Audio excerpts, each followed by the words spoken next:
Hey everybody, Dr. O here. So kind of a different topic here. We've been talking about calorie cycling and how powerful of a tool it is. But one of the reasons that I do think that it's especially valuable is that calorie cycling can slow what's known as metabolic adaptation, or maybe you've heard this called survival mode. When you go into too strict of a diet, your metabolism tanks, you get, your libido drops, you get really tired. All these things happen in response because your body is trying to survive, right? That's what's known as metabolic adaptation. When you lose weight, your metabolism will adapt to try to keep you from losing more weight, right? This is a very common thing, right? So you are here, you're sitting here because your ancestors had thrifty metabolisms, which meant that they could survive in a world where there was famines and there was food shortage. But you're sitting here now wondering why you have such a thrifty metabolism, which is making it really hard to survive in a world of excess. So having a thrifty metabolism or metabolic adaptation, responding to times when there's not food by adjusting the metabolic rate and adjusting things like physical activity, makes perfect sense. But we have to figure out ways to minimize this. We cannot eliminate it, and I think that calorie cycling is a great way to minimize it. I like to say I was really good at starting diets. I've lost 40 or 50 pounds several times, right? The beginning of diets was always easy, but then when the going gets tough, when things like metabolic adaptation start to occur, then I gave up and I fell off the wagon and I had to start over again and again and again. This is the first time that I've used fasting and calorie cycling, and it's also the first time that I've been able to have long-term success. The enemy of every dieter is this metabolic adaptation. So think about it. You go on a diet where you used to eat 2,500 calories a day, and then now you're eating 2,000 calories a day. And for a while, you lose a pound a week. But then all of a sudden, you're still only eating 2,000 calories, but now you're losing half a pound a week, and then a quarter of a pound a week, and then you're not losing weight. That's what I mean when I talk about metabolic adaptation. Now, some of it completely makes sense, right? You're going to be carrying less of you around. You've lost weight, so your metabolic rate is generally going to drop. The only way to keep that from happening during a weight loss effort is to also build your metabolism by building muscle. If we're talking about basal metabolic rate, and I've talked about that in other places here, where my metabolic rate has actually gone up 181 calories a day while I lost 165 pounds, and that's because I added 15 pounds of lean mass during the process. But if you don't do that, your metabolic rate is going to drop. There's less of you to keep around. And we'll talk about other ways to boost your metabolism in different places. We're just talking about this kind of survival mode mechanism here. So when you fight your body, it has no other option, no choice but to fight back. If you scare your metabolism, if you scare your body, then it's going to adapt. So we need to find ways to let our body know that the weight loss we're going through is safe and is acceptable. Because if we scare our metabolism, then it will fight back. It will, yes, your metabolic rate will go down, but there'll be subconscious triggers to eat more food, subconscious triggers to move less. These are all part of the metabolic adaptation process. So your subconscious mind doesn't understand that you're on a diet, right? It just knows that you're not getting enough food. Your subconscious mind thinks that you're in the middle of a famine, and it's trying to save your life by holding on to all the body fat you have. So your conscious mind understands that you're within a mile of 1,000,000 calories, but your subconscious mind won't. You can't explain that to your lizard brain, so to speak. So what does this have to do with calorie cycling?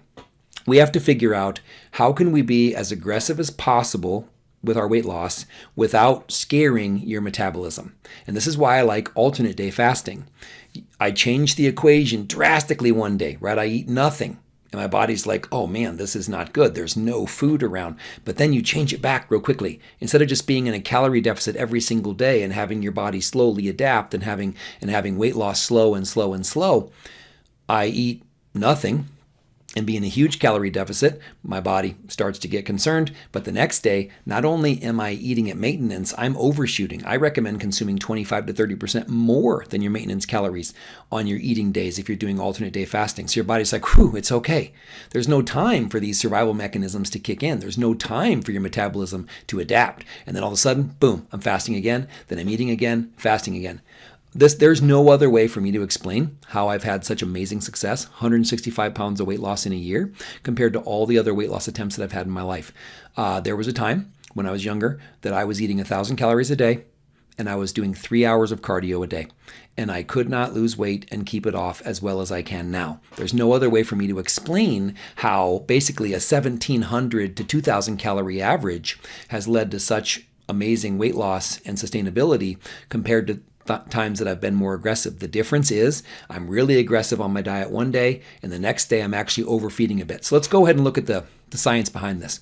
Alternate day fasting for weight loss in normal weight and overweight subjects, a randomized controlled trial. This was a 12-week study where the people that were doing alternate day fasting actually lost 8 pounds in 12 weeks, and their fat-free mass did not change compared to the controls. So they were able to hold on to their fat-free mass and only lose fat, which is our goal. You don't want your body or your metabolism adapting. Next, intermittent energy restriction attenuates the loss of fat-free mass in resistance-trained individuals, a randomized controlled trial. So in this study, a two-day refeeds, basically 2-day refeeds with lots of carbohydrates, preserved fat-free mass and metabolic rate compared to people that were on a continuous calorie restriction diet. And they were also resistance trained. So the nice thing about this is basically you can lose fat without your metabolism dropping if you have periods where you have low calories and periods where you have high calories. Now, this is not exactly what I'm recommending because I don't recommend 2-day carb refeeds, but the point is the same. You lose fat one day, then you tell your metabolism it's safe the next day, and then you repeat. So why? Why does this actually work?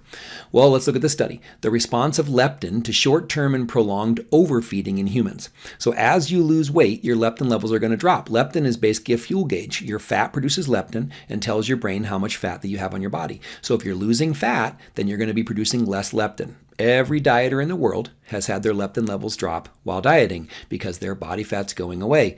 And your body uses that as a signal that we're in the middle of a famine, you're losing fat, we should stop moving and we should start eating. But short-term overfeeding is associated with a moderate elevation of circulating leptin levels. So instead of leptin just slowly, steadily plummeting while you're on a diet, it goes down, up, because of the overfeeding. So your metabolism gets really scared one day, and then boom, the next day, oh, I feel much better. I ate more than enough because of overfeeding. In this study, the overfeeding was 40% in calories above maintenance. I recommend 25 or 30, but same principle applies. So your metabolism gets scared for one day, next day feels great. It didn't need to do all the metabolic adaptation like dropping thyroid hormone, etc. So studies have repeatedly shown that refeeds and diet breaks can help minimize metabolic adaptation. I'm not saying they're necessary, but basically what we're doing here is we are fasting one day to lose fat. The next day, we're overfeeding to boost leptin levels, and we do it over and over again. We can't eliminate the problem. Your leptin levels are still going to go down, but we're mitigating some of the metabolic adaptation damage. So it isn't magic. I want you to understand that. Another study, leptin responses to overfeeding, relationships with body fat and non-exercise activity thermogenesis. This study showed the same thing, that with overfeeding, about 30 to 40% increase in calories above maintenance, leptin levels went up. So your leptin levels are going to be spiking every other day if you're using alternate day fasting. And then this study also showed, though, that while you're eating more, you should be increasing your physical activity, your non-exercise activity thermogenesis. So this is why I recommend that your eating days should be the days that you're exercising and the days that you're most physically active if you want to minimize the fat gain that would come with this overfeeding. Right? We don't just overfeed to overfeed. We overfeed to fuel our physically active bodies. All right, this one here. The effects of short-term carbohydrate or fat overfeeding on energy expenditure and plasma leptin concentrations in healthy female subjects. This one found that carbohydrate overfeeding increased leptin concentrations by 28% and increased 24-hour energy expenditure by 7%. So those are all great. But so yes, if you do want to boost your leptin levels as much as possible, you would want to have extra carbohydrates on your overfeeding days. But if you're doing a low-carb diet, if you've got a ton of body fat to lose, that may not be your priority yet, so don't worry about that. But I just wanted to show you that this isn't magic, right? My leptin levels have dropped because I've lost 165 pounds, but I feel like this calorie cycling strategy has kind of softened the blow and minimized the damage. My metabolic rate has gone up while losing 165 pounds. I can't explain it in any other way but the power of fasting. All right. I hope that this has helped you. Have a wonderful day. Be blessed.